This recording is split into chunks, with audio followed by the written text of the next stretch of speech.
Oh, the Pet Shop Boys are coming. Should be good fun. It's going to turn our lives around, that's for sure, for a few weeks. How long have you been waiting out here? 4 hours. Yes, yes, quite long. You've been here for 4 hours? 4 hours. Yes. And how long will you wait? Until they come out. And what will you say when they come out? Yeah. Hi Neil, hi Chris. I think, yeah, and I think I say great start for tomorrow night. Yes, yes. And we're so happy to see the show. What happens is, on this... Right, curtain is down. So no one's seeing us.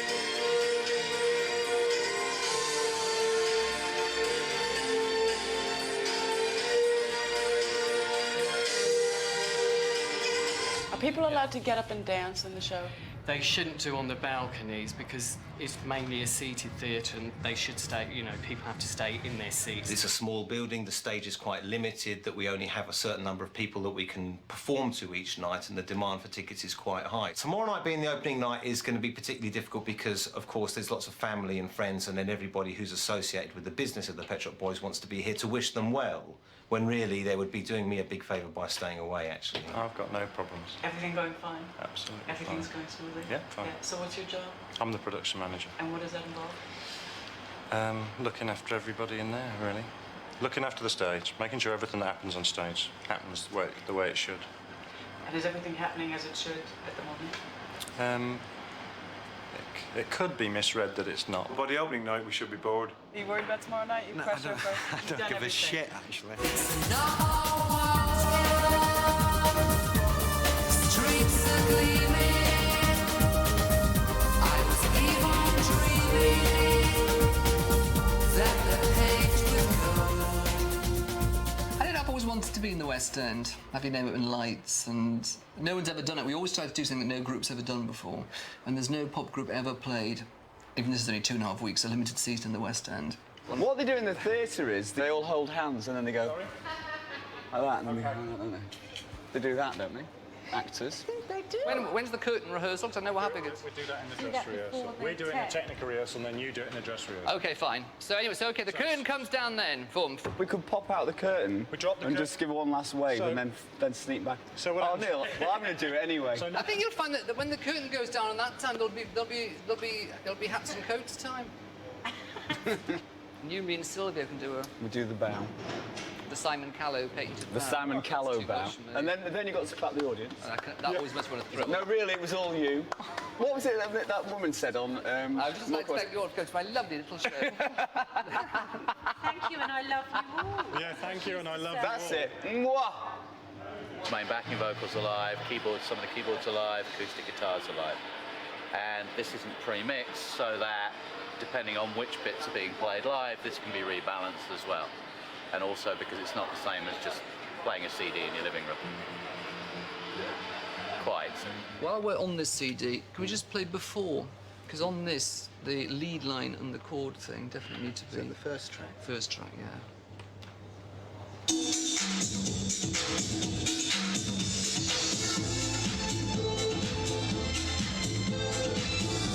Those things are really loud. I think they're on the same patch.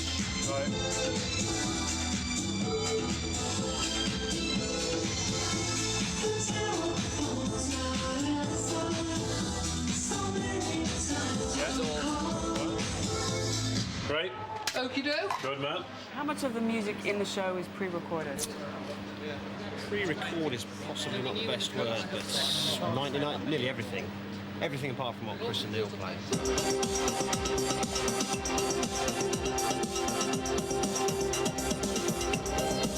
Yeah, I can have whatever notes I want. You can just add anything. It's all on tape. I'm only pretending. No, I like to mime properly. I like to mime the right notes. Do you ever worry about hitting the wrong note? Yeah, all the time, yeah. Because I do all the time. We'll find a way up. Now, where am I for that? Here or there? Here. Here. We'll find a way of forgiving. He's never been able to sing that song very well. It's a singer's song, that one. Somewhere. Which bit of it does he have trouble singing? All of it. We came out of the 80s when it was an advantage not to be a good musician and not to be a good singer. Unfortunately, things have turned around in the 90s. For us, anyway. How do you mean? Now everyone can do everything now. The musos have taken over. Whenever we do a cover version, it tends to be Chris's idea. He chose Always My Mind.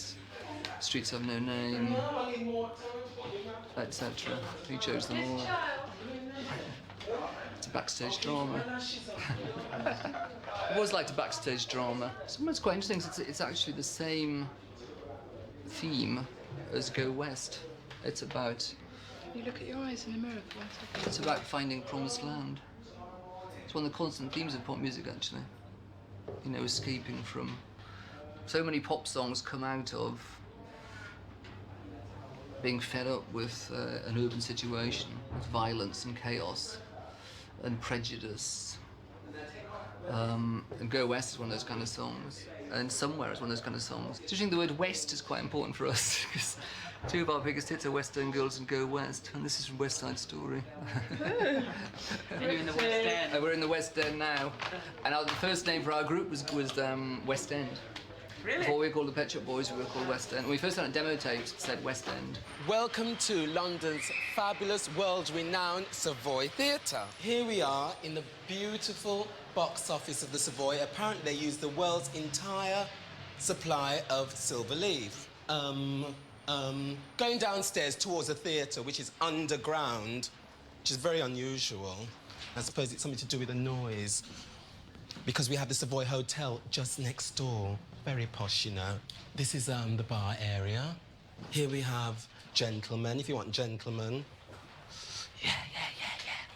Oh, let's go into the box, because it's fabulous in there. Come with me. It's brilliant. In the box, we have our own private lounge area, where you can have your little private party. You can do your whatever you do in your private parties in this lovely area. Look up in the ceiling, starry, eh? There's an exit door there which goes into the stalls bar, and remember, behind the ladies' loo there is the very bad exit door I told you about, which tends to smell because of the homeless, and that is the door you have to make sure is always closed. I was in the People's Theatre in Newcastle when I was from 11 to 18, and it was great. We used to have acting classes and all that stuff. And I've learned quite a lot from that, but I did learn, actually, I can't act. Loads of things make me nervous. Going into clubs can make me nervous. I always feel like I'm not going to get in the club. Because I've always, all my childhood, it was always like stressful as to whether you're going to get in or not, you know, and like, you know, I was the classic person on the receiving end of, you know, you can't come in, you know, in trainers or, sorry, it's members only night. How do you like being a pop star? We go in and out of it, because you are a pop star when you're doing a pop star activity. And we have huge stretches where we're not doing that. I definitely draw a line between being on and being off, as it were. Some of them being Neil Tennant. That's where you get a bit of surprise. If someone recognises me in safe ways, I get a bit taken aback. So I think, no, I'm not on. I'm not him at the moment. I'm the real one. You're not famous? No. You don't think you're famous? No. Robbie Williams is famous. Yeah? He can't move, can he? Can't leave his front door. I'm just a regular guy. I tend to wear them like that. Yeah. And glasses, just in case there's any glance or anything. As I say, I think we have quite a nice level of fame, because we're not like someone who has like Michael Jackson or someone or the Spice Girls at the moment, who have an intense level of fame, and everything they do is of potential interest. We can sort of do anything without being noticed. So I think it's quite nice, really. We're more of a brand name than an image. I'm responsible for merchandise at this event. This is £15. Programme is £5. The other T-shirts also 15. Everybody tries to get freebies. The other groups I work for, it's everyone from Status Quo through to Peter Andre and Boyzone through to E17. Which fan group would buy more things? Well, I'm not being biased here, but Pet Shop Boys have got a really faithful, hard sample, and they buy merchandise if it's right, like Fury. We're not trying to force merchandise down people's throats or dazzle them with choice. What we're trying to do is come up with a quality, select choice of merchandise that isn't cheap. We've had about a week and a half to do 3 T-shirts, a sweatshirt, a badge, 2 posters, loads of advertisements, a neon sign that was done in a weekend, and a 38-page tour brochure. Do you ever think all that the stuff that goes around music gets in the way of people appreciating music? No, not really. It's a side salad to the main course, isn't it? That's all it is. You don't have to eat it. Well, I think my afternoon tea's arrived, does it? Oh, it has as well. Excellent. This is what I've been waiting for. Now, this is the first time this has happened. Or is it Lapsang? Earl Grey. Perfect. I hope this is putting out the wrong impression. I am not weighted on hand and foot. If Chris is hungry, he'll say, "Dee, hungry," you know, I'll say, "What did you need?" and I'll go and get it. And they'll eat together, but their diets are slightly different. Chris likes, you know, he likes good food, but also he'll eat junk food. They read different newspapers. One's sort of like, you know, the up the top of the market range, and then there's the tabloids. The rooms have to be tidy, no mess, make sure that they've got their things in there. Neil likes wine, and Chris will have beers. What do they do when you go on holiday? Well, funny enough, I haven't actually had a holiday. Well, I like to have a summer one and a winter, you know, a summer beaching it one. But I like to have two of those. I like to have one in the summer and one in the winter, but I also like to have a winter holiday as well, skiing holiday sort of thing. In 8 years, I haven't actually had a holiday as such. I've got a wife and 2 kids. Is that who looks after you? Well, I have to look after them, I suppose. So is it like having 2 more children, looking after Neil and Chris? It's, yeah, I mean, because you know, you mother them, but you don't. You just, when we're on the road, I'll take care of everything. It's now 11 minutes past 6. Yeah. We're going to start the dress rehearsal at 7 o'clock. Oh. Hello? Oh, hi. No. We're just not really having anyone. I'd rather she didn't. Just say that it's better with an audience because there's huge gaps and everything. There's not really anyone coming, so neither of them are missing anything. Okay, bye. That's why I asked you. So you think we'll be okay for 7? Or do you want? We'll be okay for 7. Okay, I'll be ready. Have you got people coming to see this dress rehearsal? Not really, no. Just Mark. Okay, so regardless of who's here or who's coming, 7 o'clock on the dot. Neil told me that you do everything lying down. Is that true? Really? Yeah. Really? What do you mean by everything? He said you have your makeup done lying down. Oh yeah, I do. And then Yeah, you work I do. lying down. Yeah, Right now. I do. Good point. I don't know why my keyboards aren't in a lying down position. That'd be good, wouldn't it? That'd be a fun first. They're sort of suspended here. My dad used to call me. What did he used to call me? Kipper. Because I used to kip all the time, and nothing's changed. Les, do you want your wig on first, or do you want to put the jacket on? But I'm going to take this off anyway, because I'm not going to be sat in all the wig and thing and be sweating like a pig before I go on stage. Right, It doesn't spell any sense. Okay. So do you like what you do? Yeah.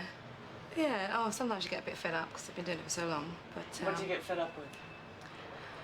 the getting ready to go out to work. Right. When you're there, it's okay, but sometimes it's the getting ready and putting your face on. Well, one of the tours was, how many weeks was it? 46 wig changes and 180 costume changes. No. It was. The one where you went... 59 wig changes. That was... You got that wrong.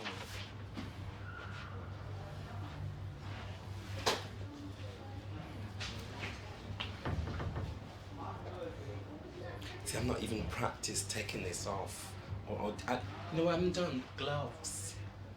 Where are the gloves? I need to put the gloves on underneath. Yeah, but you're not putting them on now, are you? You're going to get ready, taking them all to your room. God, don't let my mum see this. She doesn't like when I do these sort of things. Why? No, she just don't like it. She won't come and see it. I used to dance with Michael Clark a long time, and then there was a little bit section in there where I'd seen the audience in drag. My sisters, all my sisters and my cousins came to see the performance. I was there in the blonde wig or something, went and they were like that. No response, it was so weird. I tried to get my mum to come, she went, no, I don't like either of them kind of things.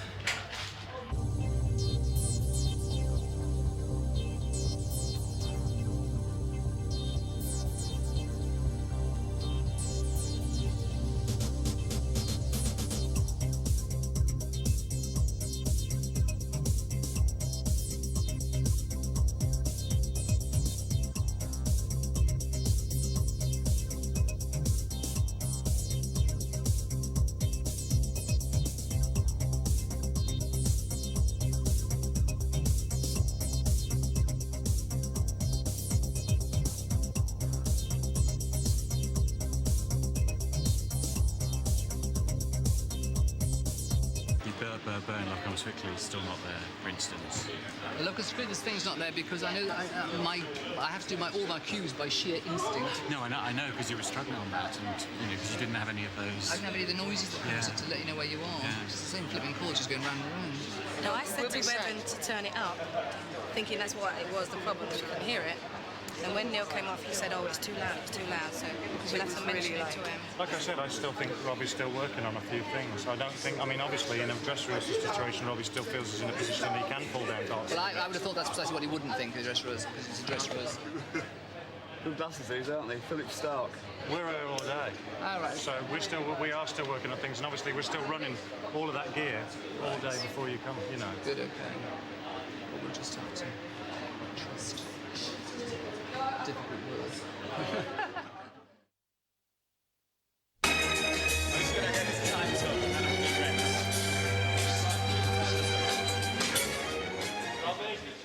So after we've done these curtain rehearsals, we're going to do a version of Rent.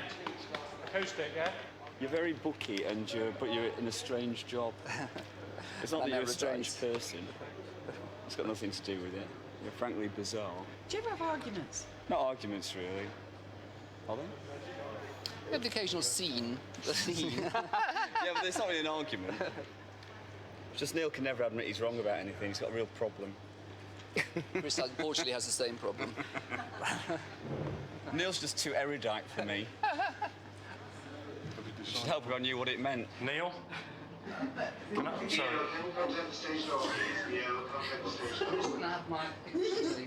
Okay. When you took the picture of Chris, did he have his hat on or not? He did. He always has his hat on. Find me a picture with Chris without his hat on. One? Okay. Well, that might be a bit weird.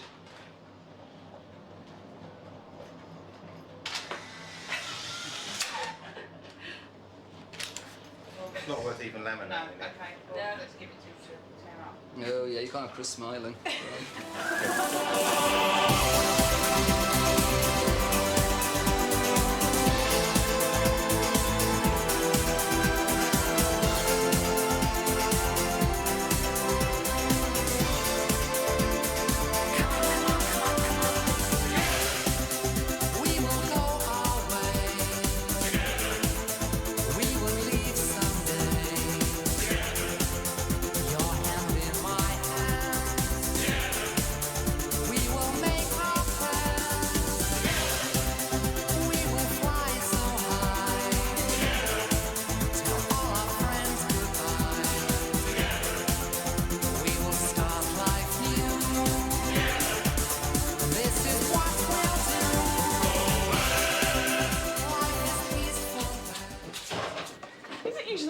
At the Savoy Theatre? Oh, much calmer, yes.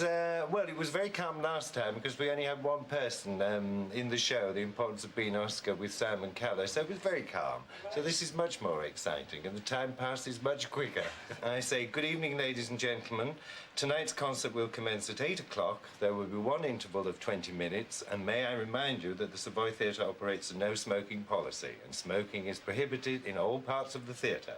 Thank you for your cooperation. And I'm usually sat here with a cigarette in my hand when I'm doing it. So how do you feel about tonight? You feel nervous? No. If you go into Neil's room, you'll see him eating, but You don't eat I before just show? no, I just drink tons of alcohol. What for the next chorus? For the next chorus, you come down and make 2 steps down, keep yourself central. Yes. Take the first chorus to get there. The second chorus, you're still. Because you never have to work again, do you? I mean, you got enough alpha royalties. No, we always have to keep releasing. Why do you think we keep releasing records?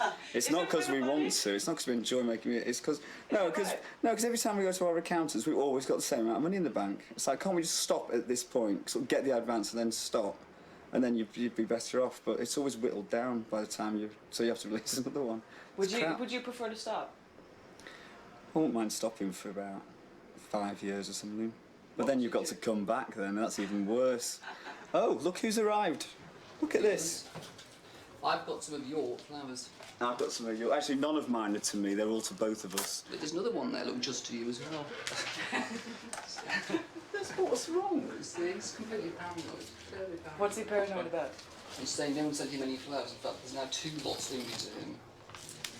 It's true, it's like all the letters, all mine are always begging letters from children's hospices. Not that I've got a thing against children's hospices, far from it. And Neil gets all the kind of like sincere ones, you know, to him. It's a pity they don't do telegrams anymore, isn't it? Do you ever get jealous of each other that one has more fans than the other? No. Absolutely not, no. He's perfection. He's perfection personified. I think he's indescribable, really. He's your, what's it called? He's a universal man, is that correct? Someone who can do everything. He's a Renaissance man, that's it. He is impulsive, but he's also, if he wants to do something, he does it. Nothing stands in the way. You know, it's quite impressive sometimes, really. In fact, what was a Renaissance man called, though, before the Renaissance?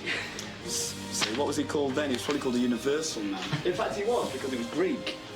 And the Greeks were before the Renaissance, weren't they? Of course they were. Just wishing you all the very best for the first show. Break a leg. I've never understood the break a leg bit. It's 7:15. You're going to have to go. Break a leg. Yeah, see ya. We're opening the doors in 5 minutes.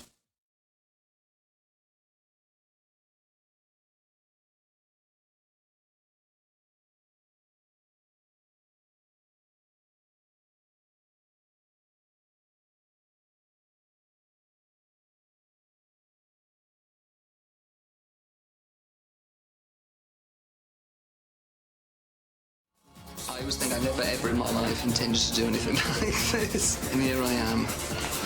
But then when you go on, it's quite good fun, really.